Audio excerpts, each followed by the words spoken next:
Boa tarde, pessoal. Estamos em mais um quadro do Oftalmologista Responde da Soblec. E hoje nós vamos receber Flávio Busalaffi, que vai nos falar, vai nos apresentar algumas introduções sobre a questão do tremor das pálpebras, né? Ou já aconteceu com você, ou você tem alguém que já possa ter passado por isso, aquele olho que treme sozinho, que fica pulando.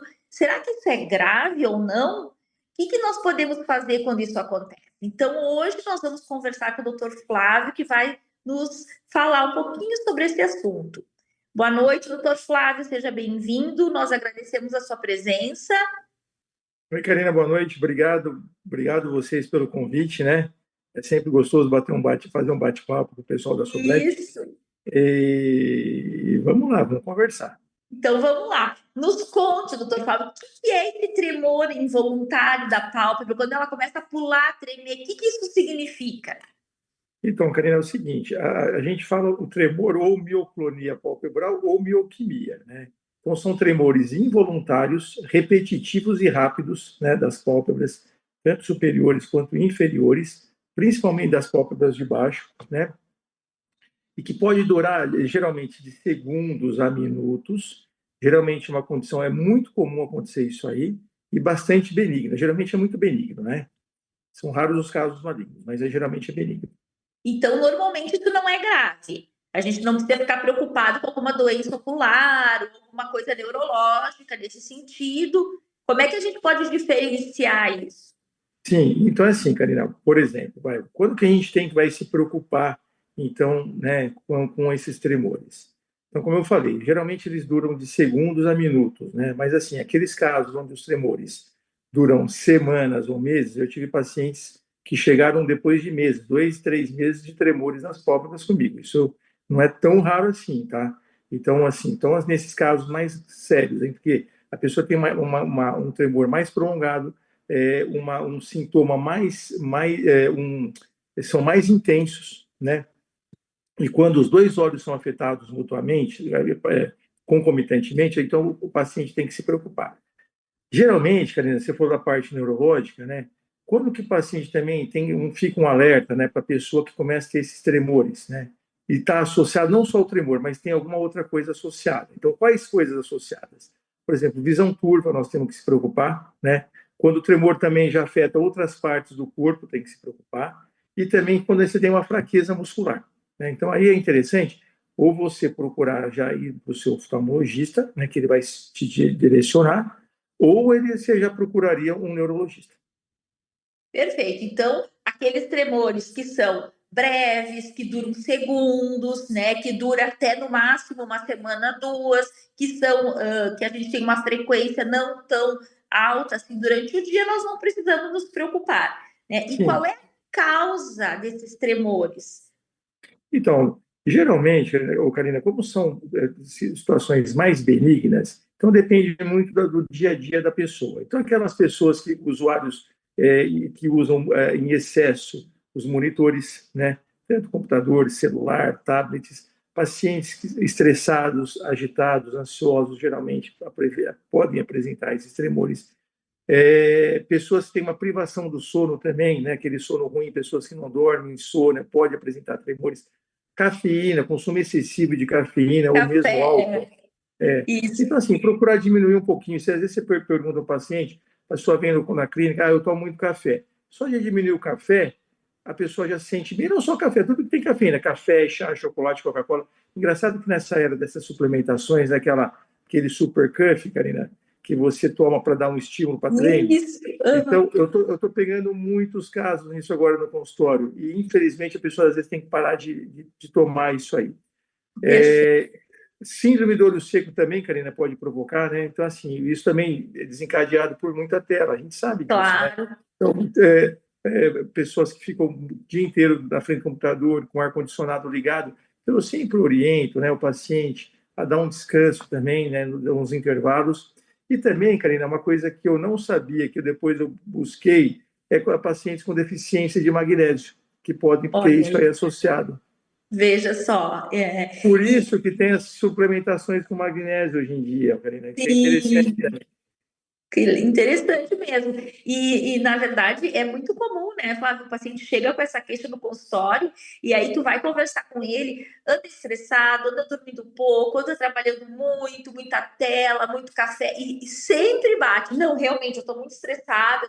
Então, Sim, tá muito vinculado, né? Porque, assim, é o excesso de trabalho, excesso de tela, aí toma um cafezinho, aí, né, o olho pisca menos, o olho fica mais seco. Então, na verdade, é um conjunto de coisas que acaba desencadeando essas mioclonias, né? Que são esses tremores, exatamente.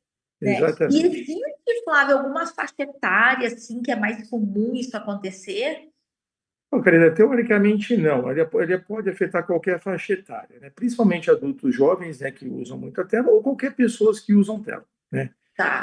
eu já vi crianças tendo esses tremores, crianças mesmo de 7, 8 anos, e até idosos de 70, 80 anos que ficam, né, em casa e ficam usando muito monitor, Perfeito. na realidade, o celular.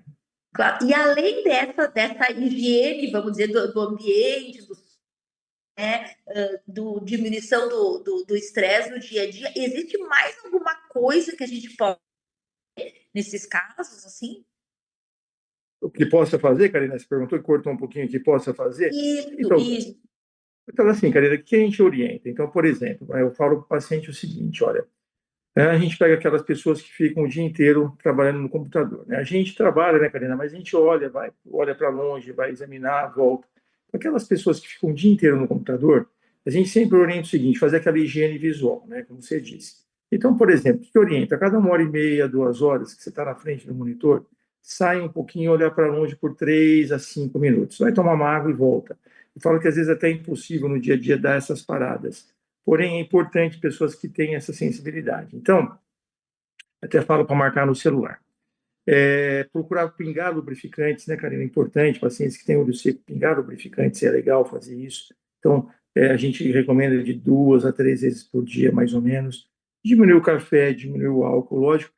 Tentar controlar a ansiedade, super importante, né? Às vezes a gente fala, pô, mas como é que eu vou controlar a ansiedade? É tudo uma questão de treino mesmo, né? Então, tentar controlar a ansiedade, procurar dormir bem, né, Karina? Lógico, né? Tentar regular o sono, né?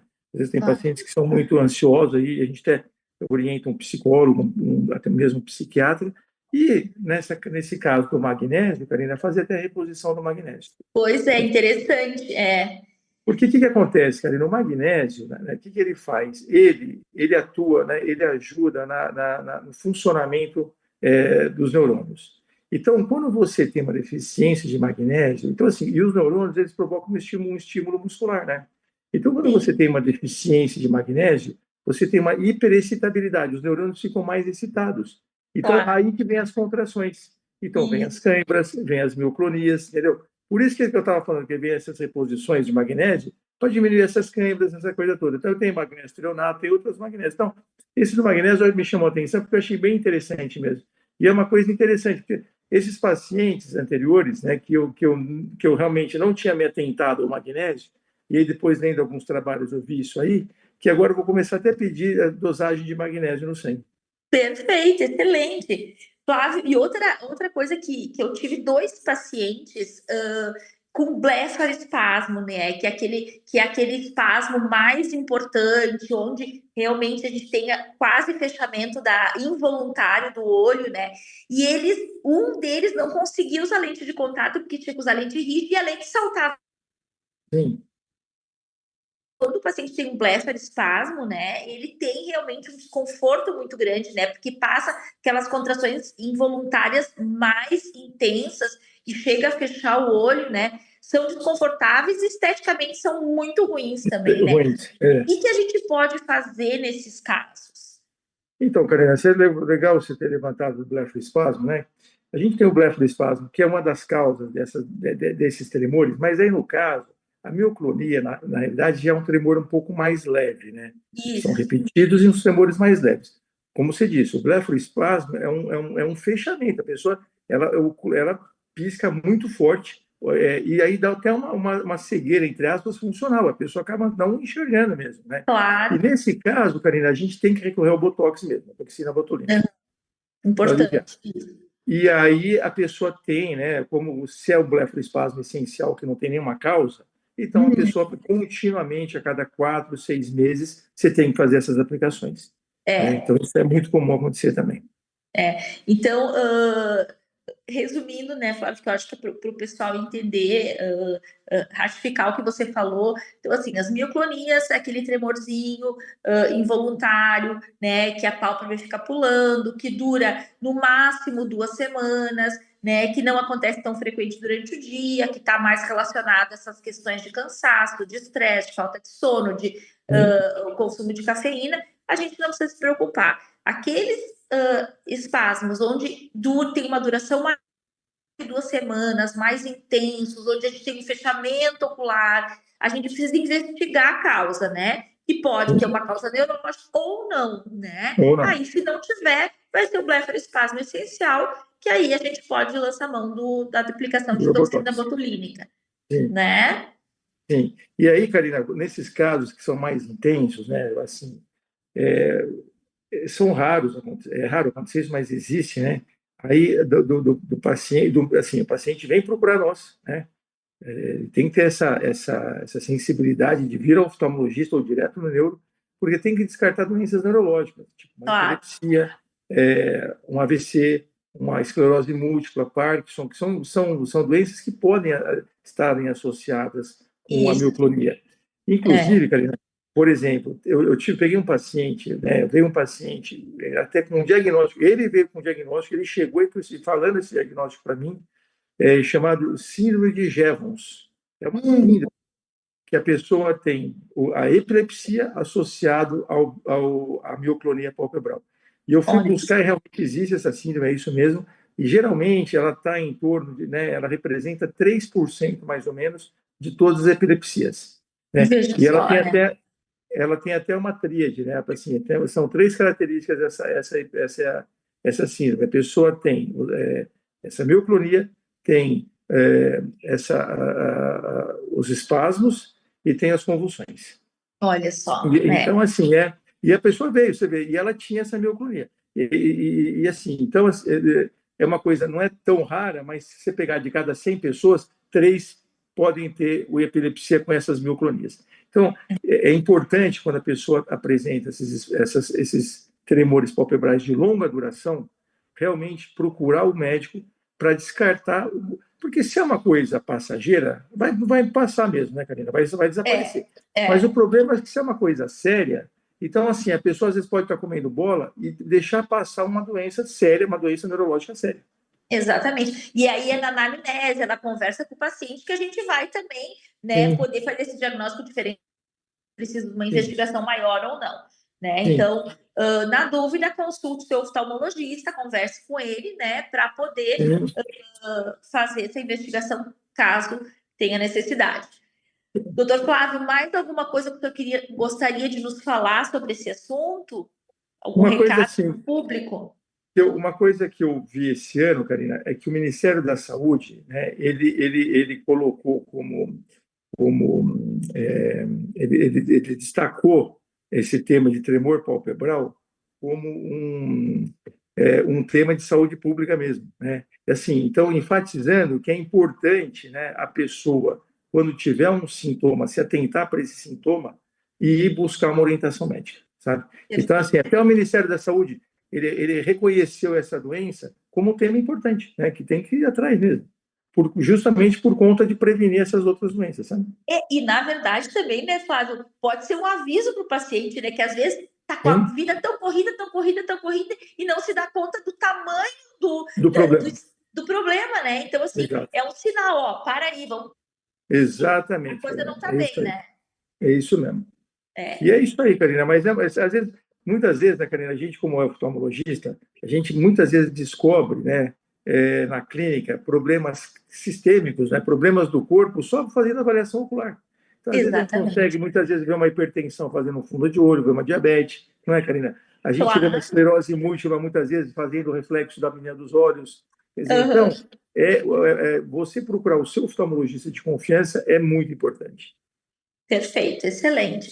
Doutor Flávio, queria lhe agradecer muito em nome da Soblec pela sua participação, foi muito útil. Obrigado. Quem esteve conosco, obrigada.